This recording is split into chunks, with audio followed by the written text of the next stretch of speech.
하나님의 말씀은 고린도후서 1장 8절 9절 말씀입니다.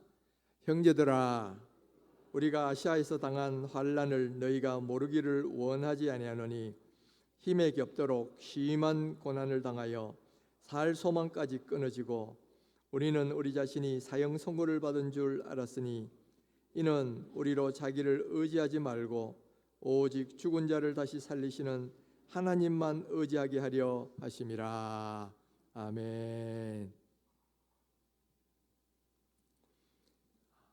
이 세상에는 80억이 넘는 사람들이 살고 있지만은 그 가운데는 눈물 없는 인생, 고난 없는 인생을 사는 사람은 한 사람도 없어요. 저 사람은 아무 문제가 없겠지 싶은 그런 가정들도 나중에 그 속을 들다 보면 다 이런저런 어려움의 문제를 다 갖고 있는 것을 보게 돼요.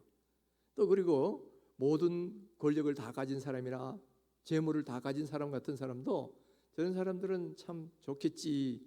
근데 알고 보면 그런 사람의 일수록 오히려 고난이 더 많다는 것도 알게 됩니다. 그리고 이런 고난의 문제에 있어서는 하나님을 믿는 사람이라고 해서 예외가 아니에요.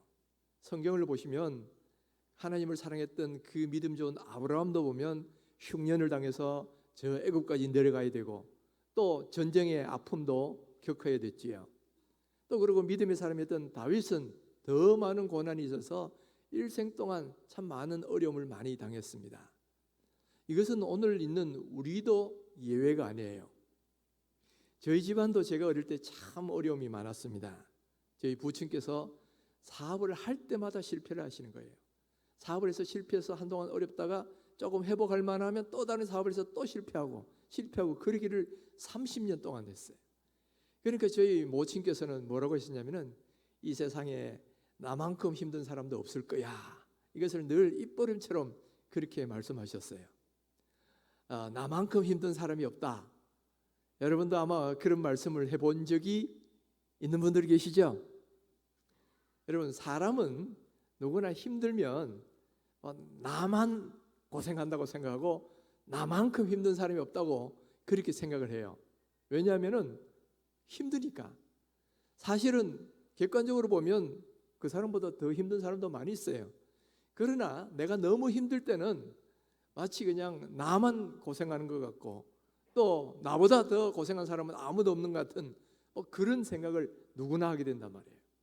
그러다 보니까 하나님에 대해서도 고난을 당할 때는 때로 원망의 마음이 생기기도 하는 거지요.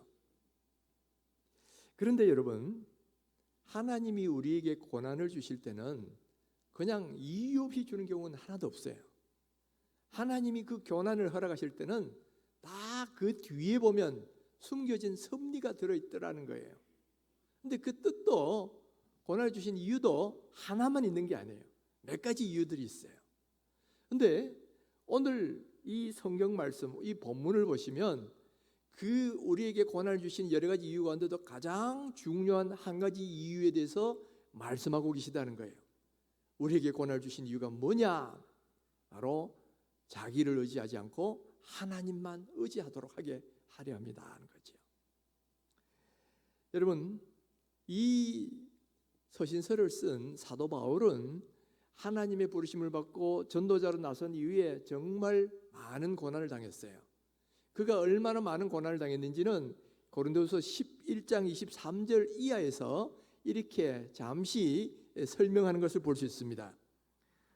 유대인들에게 40에서 하나 감한 매를 5번 맞았고 3번 태장으로 맞고 1번 돌로 맞고 3번 파산하고 일주일을 깊은 바다에서 지냈으며 여러 번 여행하면서 강의 위험과 강도 위험과 동족의 위험과 이방인의 위험과 시내의 위험과 광야의 위험과 바다의 위험과 거짓 형제의 위험을 당했노라. 이렇게 지금 말을 하고 있지요. 그러니까 너무너무 많은 죽음의 고비를 넘었다는 이야기예요.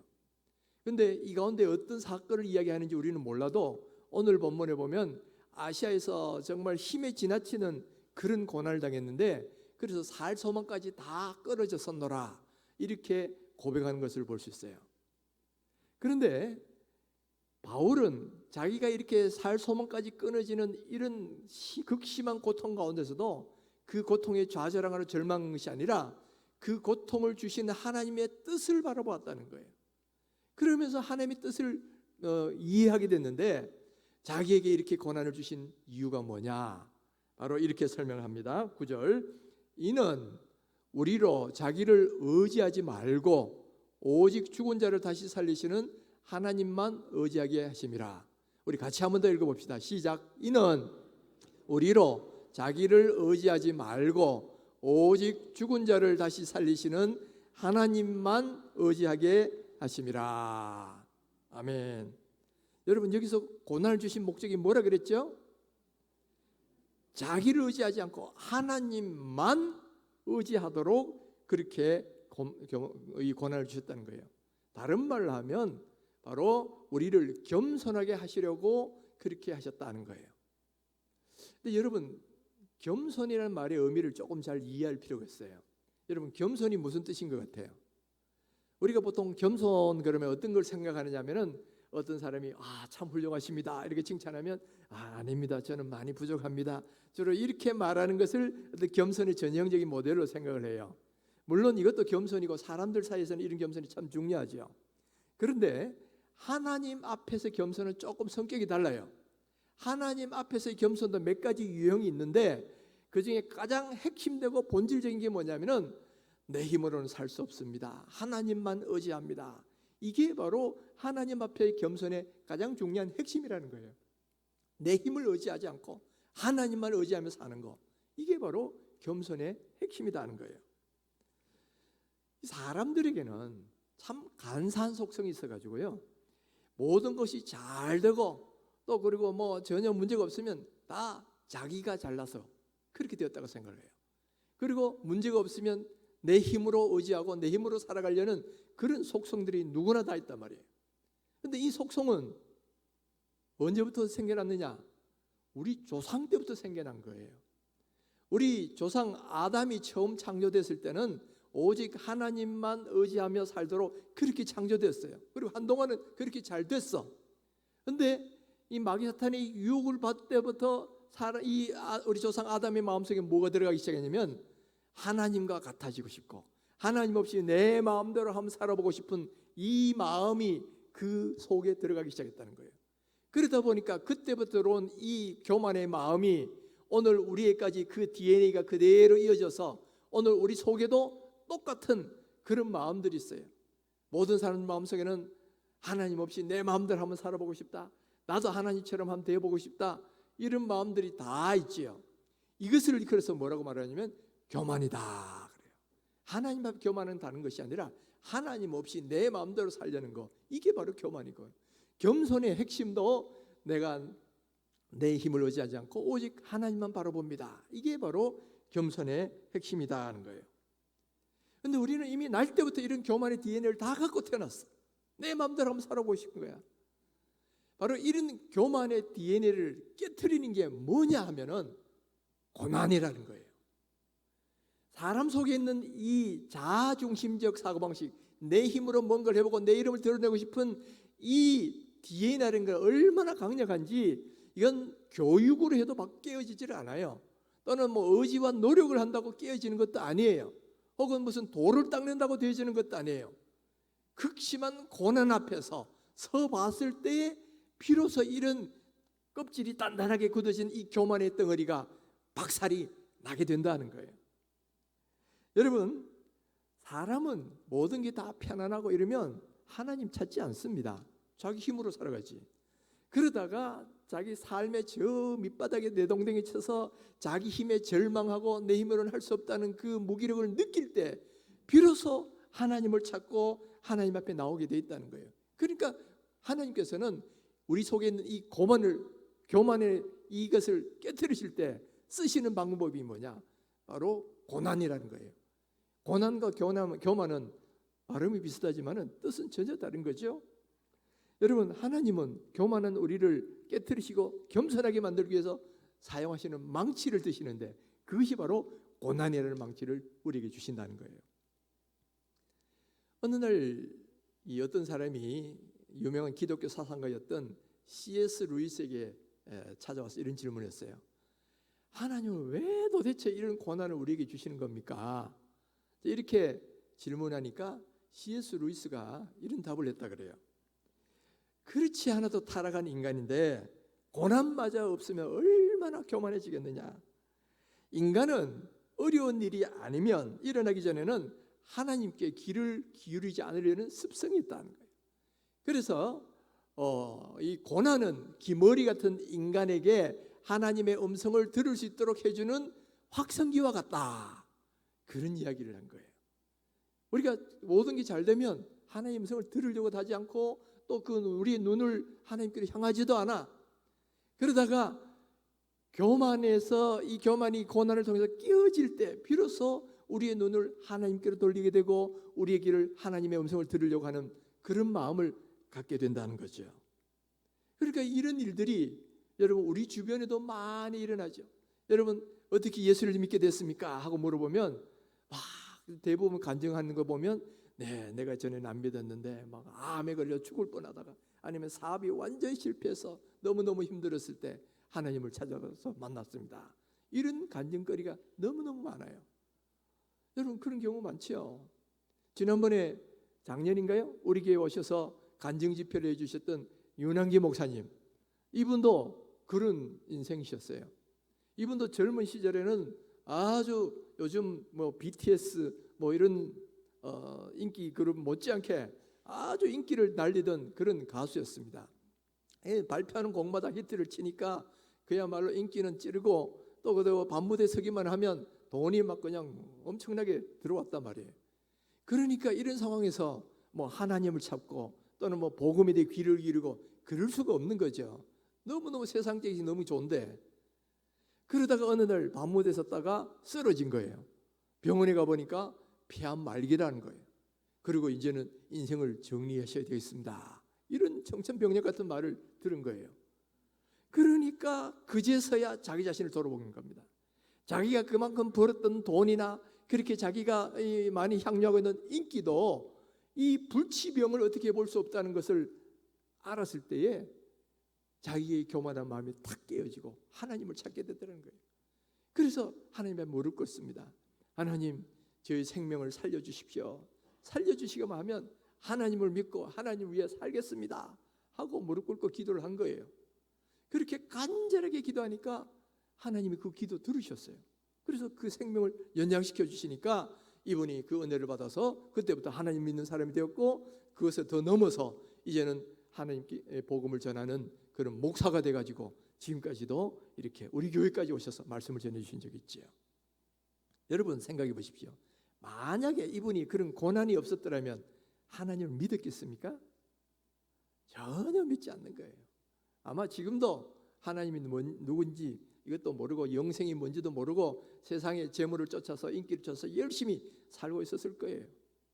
그러나 그 고난을 경험했으니까 비로소 하나님의 음성을 듣고 비로소 하나님께로 향하게 되고 그래서 하나님을 믿는 사람이 되더라는 거예요.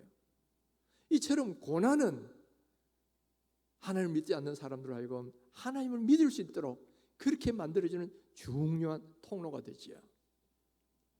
그것만 그런 게 아니에요. 여러분 또 고난은 형식적인 신자, 이름뿐인 신자를 진실된 신자로 만들어주기도 한다는 거예요. 여러분 우리 가운데도 보면 그냥 이름만 걸어놓고 매주 왔다 갔다 하기만 하는 그런 성도들이 적지 않잖아요. 그러나 이런 분들도 한번 고난을 진지하게 경험해보고 나면 그때부터 인생이 달라지는 거예요. 그리고 믿음이 더 깊어지는 사람으로 바뀐다는 거예요. 이런 것도 우리 주변에도 많이 있고요. 성경에도 많이 있어요. 여러분 우리가 성경에서 그런 대표적인 인물을 찾아볼 수 있는 사람이 누구냐면 야곱이라는 사람이에요.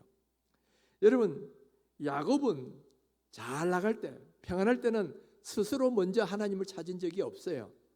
그는 늘 그때 자기 머리와 자기 꾀를 의지하고 살았단 말이에요. 그래서 이 마음속에는 어떻게 하면 형의 장자의 명물을 뺏어볼까, 장자의 축복을 내가 받아볼까 하는 이 마음이 많았기 때문에 머리를 쓰는 겁니다. 어느 날 형이 막 배가 고파서 사냥하다 들어갔다가 배가 고파서 막 좀 팥죽 쓰고 있는데 좀 달라 그러니까 그러면 이 팥죽 줄 테니까 장자의 명분을 내한테 팔아라. 그래가지고 형의 공공한 상을 이용해서 장자의 명분을 싹 가르쳐줘. 또 아버지가 눈이 안 보이는 그것을 틈타가지고 아버지를 속이고 장자에게 줄 그 축복을 다 자기가 다 가르쳐 버려요.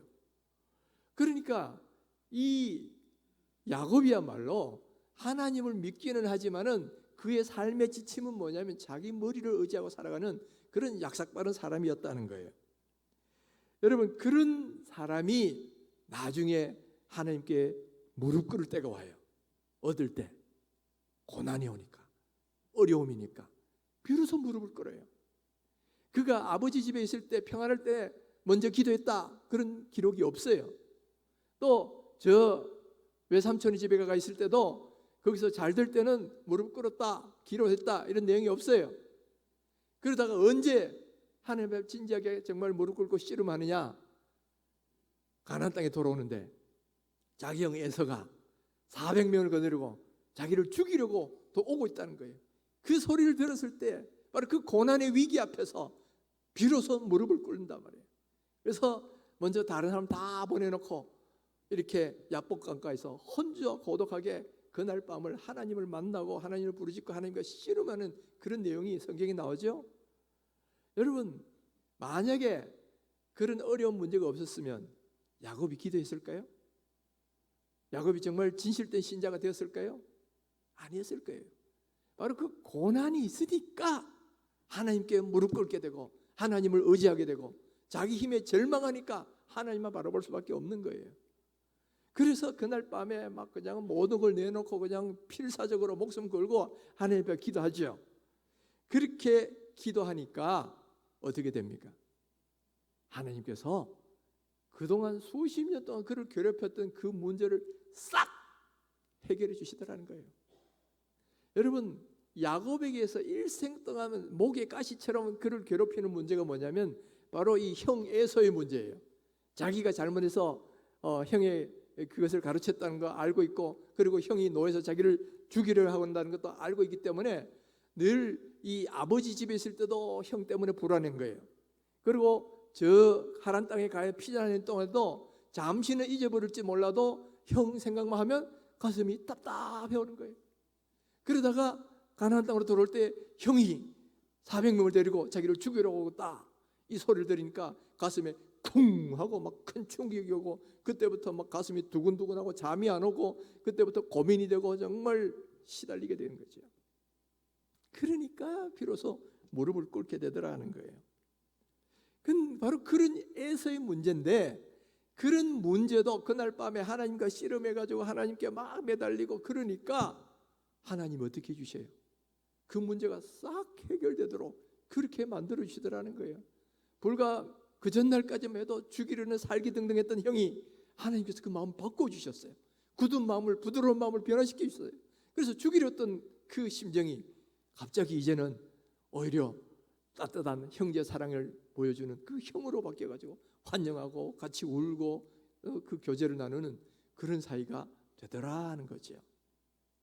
여러분, 바로 고난 앞에서 하나님께 기도하고 하나님을 의지하니까 일어나는 현상이 뭐냐? 그동안 그렇게 수십 년 동안 그를 괴롭혀왔던 그 문제가 싹 해결되더라고요. 여러분, 우리의 문제도 기도하면 다 해결되는 줄 믿으시기 바랍니다. 자, 그런데 이렇게 기도하니까 문제만 해결된 게 아니에요. 문제만 해결된 게 아니고 더 중요한 변화가 일어나는 게 뭐냐? 야곱 자신이 바뀌게 되었다는 거예요. 그 전까지는 자기의 꾀를 의지하고 자기 힘을 의지하고 살던 사람이 이 기도를 하고 이 경험을 통해서 이제는 하나님을 의지하는 사람으로 더 연단되고 훈련되더라는 거예요. 여러분, 그거 어떻게 하느냐? 그 증거가 뭐냐면은 하나님께서 야곱의 이름을 바꿔주셨다는 거예요. 원래 야곱이라는 뜻이 무슨 뜻이냐면은 문자적으로는 발 뒤꿈치를 잡은 사람 뭐 그런 뜻이지만은 거기에 파생된 의미가 뭐냐면은 속이는 자, 간사한 자, 이런 나쁜 의미가 들어있는 거예요. 자기가 행한 대로 이름이 그렇게 붙은 거야. 그런데 하나님께서 내 이름이 뭐냐? 내 야곱입니다. 이제 더 이상 야곱이라고 부르지 말고 너는 이제부터 이스라엘이라고 부르라. 이스라엘 뜻은 뭐냐면은 하나님과 겨루어 이긴 사람이다. 하나님과 겨루어 이긴, 이게 얼마나 이게 참 영광스러운 명예로운 이름입니까? 하나님과 씨름해서 또 기도해서 하나님 이겼다는 거예요. 바로 이런 영광스러운 이름을 하나님이 직접 붙여주셨어. 그럼 왜 하나님이 그렇게 이름을 바꿔주셨을까요? 그 이름처럼 그 사람 자신이 그렇게 바뀌었다는 거예요. 그 전까지는 속이고 간사하고 자기를 의지하고 자기 머리를 의지하던 사람이 이제는 하나님께 무릎 꿇고 기도하는 사람, 하나님만 의지하는 사람으로 바뀌었다는 거예요. 그러니까 그 이름까지도 변화시켜 주셨다는 거예요. 여러분, 그러니까 이 야곱에 있어서 이 고난은 어떤 거예요? 한동안은 그를 힘들게 하고 괴롭히는 문제였지만은 그러나 그걸 통해서 하나님께 무릎 꿇게 하고 하나님께 겸손하게 나오게 만들었기 때문에 오히려 전화의 위복이 되는 거죠. 바로 이것이 하나님께서 우리에게 고난을 허락하신 이유다 하는 거예요. 그리고 이것이 바로 시편의 기자가 고난이 내게 유익이라고 말한 이유이기도 해요. 고난 자체는 우리에게 너무나 어렵고 힘든 문제입니다. 지금도 내가 고난 당할 때 나 마음에 눌림이 있고 늘 힘듦이 있어요. 그렇지만 그 고난 때문에 기도하게 되고요, 고난 때문에 자기를 의지하지 않고 하나님을 바라볼 수 있도록 그렇게 만들어 주셔요. 그러므로서 우리로 하여금 하나님만을 의지하는 그런 믿음의 사람 되게 만들어 주신다는 거예요. 그러니까 여러분, 고난이 이게 저주가 아니라 축복이다 하는 거예요. 위장된 축복이라 그러죠. 바로 고난은 축복받을 기회예요. 하나님의 은혜 받을 기회예요. 우리가 변할 수 있는 그런 기회다 하는 거예요. 여러분, 정말 하나님께서 우리에게 고난을 허락하실 때 바로 이와 같은 놀라운 뜻을 가지고 우리에게 고난을 허락하신다는 것을 꼭 믿으시기 바랍니다. 여러분, 하나님께서 우리를 그렇게 만드시는 거예요. 고난에는 다 뜻이 있다는 것도 바로 그런 거예요. 그래서 우리가 고난당할 때 절망하지도 마십시오. 기도하면 하나님께서 문제를 해결해 주십니다. 그리고 고난당할 때 자기 힘으로 뭔가 해보려고 하지 마세요. 하나님 앞에 오셔서 무릎 꿇고 기도하셔야 돼요. 그리고 하나님만을 의지하셔야 돼요. 그것이 고난을 주신 하나님의 이유인데 끝까지 하나님께 안 나오고 자기 힘으로 뭔가 막 뻐덕뻐덕 하려고 그러면 하나님이 더 큰 매 주신단 말이에요. 그러니까 여러분, 그렇게 되지 말고 좀 살살 맞을 때 하나님 뜻을 알고 재빨리 돌아오셔야 돼요. 그래서 하나님만 의지합니다. 전부 여지없어서 손 들고 옵니다. 이렇게 하면 하나님이 그래, 내가 너를 싸매줄게, 너를 치료해줄게, 그러면서 우리를 고쳐주신다는 거예요. 바로 이런 사실을 가장 잘 알았던 신앙의 인물 가운데 한 사람이 다윗이라는 사람입니다. 다윗은 일생 동안 참 고난을 많이 당했지만은 특별히 그 가운데도 가장 어려웠던 고난은 어떤 고난이냐면은 자기 아들 압살롬이 그를 죽이려고 반란을 일으켰을 때예요. 이 압살롬은 그 자기 아들들 가운데도 이 다윗이 특별히 사랑했던 그런 인물이었어요. 그런 압살롬이 아버지를 죽이고 자기 왕이 되려고 막 반란을 일으키는데, 또 문제는 그를 돕는 사람들이 누구냐? 평소에 이 다윗 옆에서 이렇게 조언을 해주고 도와줬던 신하들 가운데 바로 아들 압살롬 편이 돼가 자기를 죽이려 한다는 거예요. 바로 그때에 쓴 시가 어떤 시냐면은 바로 시편 62편이에요. 그러니까 가장 어려울 때 쓴 시편인데, 여러분, 이때 이 다윗의 심정을 여러분도 한번 들어가서 한번 생각해 보십시오. 자기가 가장 믿었던 신하들과 자기 사랑했던 아들이 자기를 죽이려 할 때 아마 한 두세 가지 마음이 복합적으로 있었을 거예요. 한편으로는 죽음에 대한 두려움도 있었을 것이고, 다른 한편으로는 믿었던 사람이 자기를 배신해서 죽이려고 할 때에 거기에 대한 심한 배신감도 있었을 거예요. 그런 복합적인 상황 속에서도 원망하거나 절망하거나 좌절한 게 아니고 하나님을 바라보았다는 거예요. 하나님을 의지했어요. 그래서 쓴 성경이 시편 62편인데 우리 1절 2절만 한번 그 내용을 잠깐 한번 보겠습니다. 시편 62편 1절 2절. 나의 영혼이 잠잠히 하나님만 바라며 나의 구원이 그에게서 나오는도다. 오직 그만이 나의 반석이시여 나의 구원이시여 나의 요새이시니 내가 크게 흔들리지 아니하리로다. 여러분, 이 내용은 복음성가로도 나와 있기 때문에 여러분 익숙한 그런 내용이실 거예요. 여기 보면 이 고난의 시기에 이 절망적인 상황에 다윗은 그 때문에 절망하거나 포기하지 않았어요. 또 다른 어떤 존재를 의지한 것이 아니라 하나님만 바라봤다는 거죠. 하나님을 나의 반석이요 나의 구원이요 나의 요새로 삼고 내가 그 안에 있겠다, 흔들리지 않겠다, 이렇게 고백하는 것을 볼 수가 있어요. 그런데 여러분, 여기서 주목해야 될 것은 내가 하나님을 바라봤다는 것이 아니고 하나님만 바라봤다는 거예요. 오직 그만이, 그랬죠? 오직 그만이, 하나님만. 이게 왜 중요하냐면 을하고 만은 단 한 글자 차이인데 이건 엄청난 차이를 가져오는 거예요. 하나님을 바라본다는 것은 하나님도 보고 다른 것도 보겠다는 거예요. 일종의 양다리 걸치기를 하겠다는 이야기입니다. 그런데 하나님만 바라본다는 것은 다른 어떤 거 일체 의지하지 않고 다 끊고 오직 하나님만 의지하겠다는 그런 마음이에요. 이것이 왜 중요하냐면은 바로 고난을 주신 이유가 뭐라 그랬어요? 자기를 의지하지 않고 다른 사람을 의지하지 않고 하나님만 의지하기 위해서 고난을 주셨는데, 하나님이 그 의도와 다르게 하나님도 바라보고 또 다른 것도 바라보고, 이것은 하나님의 의도와는 다른 거예요. 그리고 좋은 결과도 나올 수가 없어요.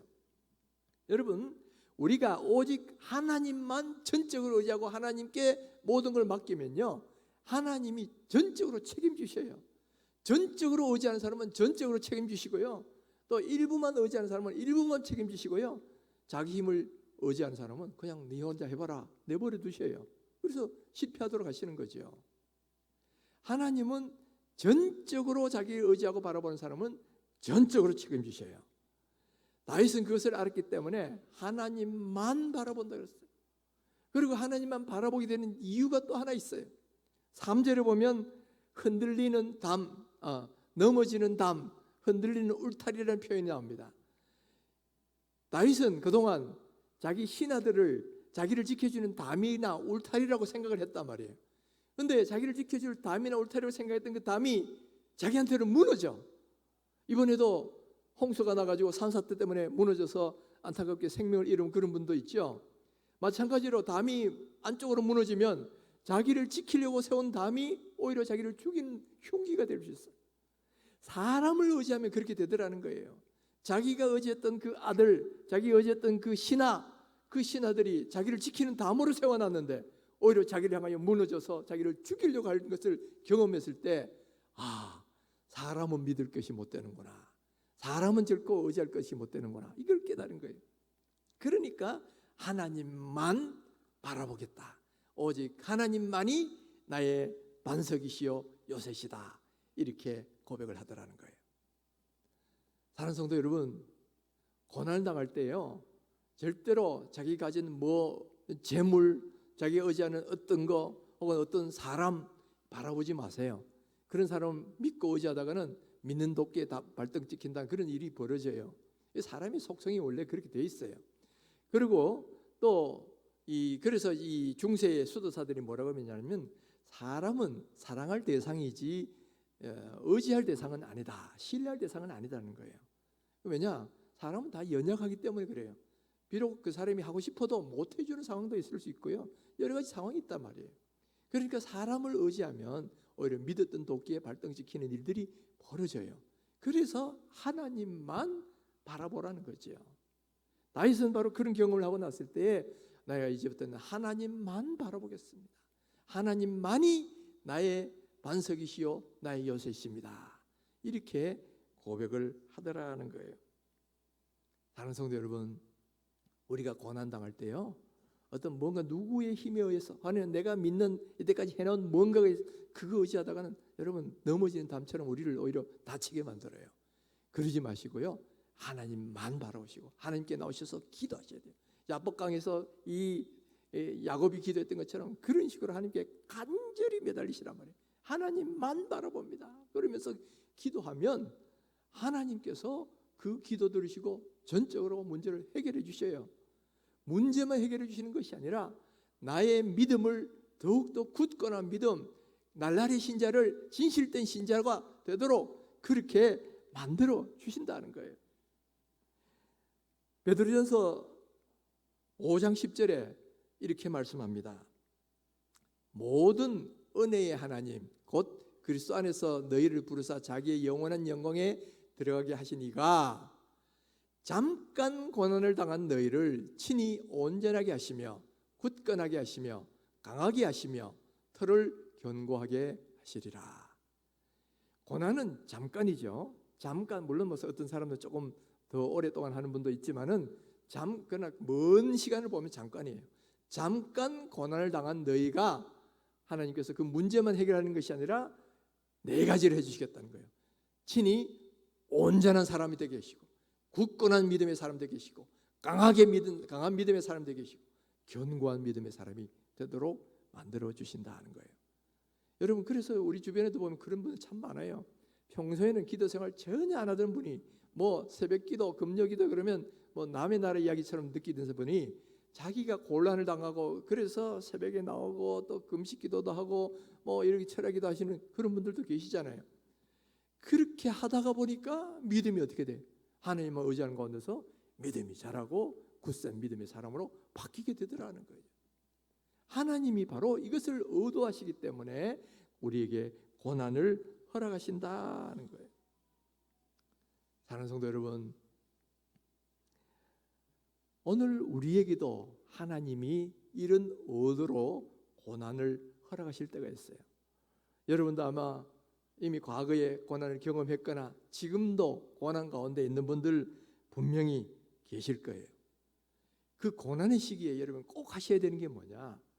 하나님 앞에 나와가지고 겸손하게 기도하셔야 돼요. 그 고난을 받으면서도 자꾸 인간적인 방법을 하고 걱정만 하고 있으면 아무 해결이 안 일어납니다. 하나님이 그 고난을 주신 것은 우리를 겸비하기 위해서 하나님만 의지하도록 하기 위해서 그러신 건데, 그 의도를 모르고 여전히 버티고 있고 여전히 내 힘으로 뭔가를 해결하려고 그러면 해결이 안 돼요. 그러니까 여러분, 하나님 앞에 나아가서 겸손히 무릎 꿇고 기도하시라는 거예요. 바로 야복강의 야곱처럼 그냥 생명 내놓고 기도하셔야 돼요. 그렇게 할 때에 하나님의 기적이 나타나고 하나님의 능력이 나타나서 그 문제가 해결이 된다는 거예요. 뿐만 아니라 그런 과정 속에서 하나님 우리를 온전하게 만드시고 굳은 믿음의 사람으로 변화시켜 주시더라는 거예요. 그러니까 여러분, 고난당할 때에 그 고난을 주시는 하나님의 이 귀한 섭리를 꼭 명심하셔야 돼요. 하나님이 고난 주실 때는 이런 의도가 있다는 걸 아시고 더욱더 겸손하게 무릎 꿇으셔야 돼요. 그럴 때 문제도 해결되고 하나님이 기뻐하시는 그런 믿음의 사람으로 바뀌게 되지요. 그리고 여러분, 혹시 말이에요, 혹시 너무 하는 일마다 잘 되고 그래가지고 믿음이 나태해지고 또 이러면 안 되는데 뻔히 알면서도 내 스스로는 도저히 빠져나올 수 없는 그런 상황이 되시면요, 오히려 하나님 저에게 고난을 좀 주세요, 이렇게 기도도 한번 해볼 수 있으면 좋겠어요. 여러분, 고난 좋아하는 사람은 아무도 없죠. 그래서 매를 스스로 자원하는 사람 아무도 하기 싫을 거예요. 그러나 여러분, 그보다 더 귀한 것을 얻으려면 여러분 덜 귀한 걸 놓을 수가 있어야 됩니다. 예를 들어 내 남편이나 가족이 뭐 너무 자아가 강해가 아무리 이야기해도 안 믿고 뭐 그렇다 그러면 때로는 그런 기도 한번 해볼 필요가 있어요.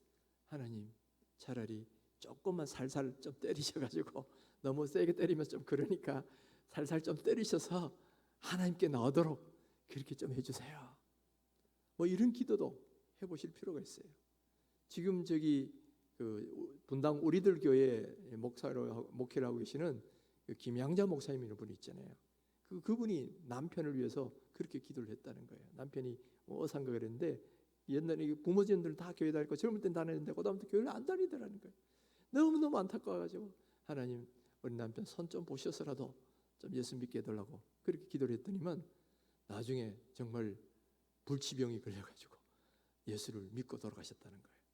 우리 생각하면 그게 뭐 좋냐? 그러나 여러분, 육체가 죽는 거하고 영혼이 죽는 거하고 어느 게 더 중요한 거예요? 여러분, 육체는 죽어도 영혼이 구원받는다면 그거보다 더 중요한 게 없다 이 말이죠. 그래서 이분은 그렇게 기도를 했고 또 그렇게 하나님으로부터 구원을 안 받고 또 하늘 나라로 남편이 먼저 가셨다는 거죠.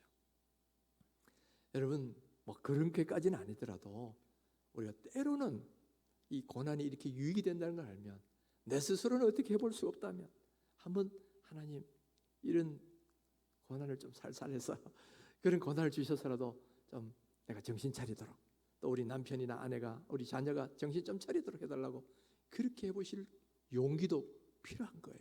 왜 그러냐? 여러분, 그렇게 해서 생명을 얻는다면 그것은 더 중요한 거기 때문에. 그것뿐만 아니라 여러분, 우리의 믿음이 나태해지고 게을러지고 내 스스로는 이거 아닌데 싶어도 계속 안 된다면 여러분 한번 고난을 기도해 보십시오. 그리고 고난이 올 때는 하나님 앞에 무릎 꿇고 기도하시란 말이에요. 그러면서 다시 한번 내 믿음이 하나님을 의지하는 그런 믿음의 사람이 되리라는 것입니다. 오늘 이 자리에 있는 우리 성도님들, 많은 고난 속에 있는 분들도 계시죠. 요즘 인생이 안 그래도 어렵고 힘든데 요즘 코로나라는 이 100년에 한 번 올까 말까 하는 이 사태가 오면서 참 우리나라에 힘들어하는 분들이 많으셔요. 고난이, 여러 가지 고난이 있는 분들 참 많으셔요. 이럴 때에 여러분 혼자서 꽁꽁 앓고 혼자서 그렇게 있지 마시고요. 바로 이 고난을 주신 목적이 우리를 하나님만 의지하게 하시심이라. 성경은 그렇게 말씀하고 계시기 때문에 여러분 하나님 앞에 나오셔서 무릎을 꿇고 기도해 보십시오. 겸손히 하나님만 의지합니다. 하나님만 바라봅니다. 이렇게 기도하면요, 하나님께서 그 문제를 책임져 주셔요. 그 자녀들을 먹이시고 입히시지 않겠느냐 그러셨어요. 그러니까 그 사람들을 책임져 주십니다. 뿐만 아니라 그것을 통해서 내 믿음을 온전하게 만드시고 굳건하게 만드시고 강한 믿음의 사람으로 변화시켜 주실 거예요.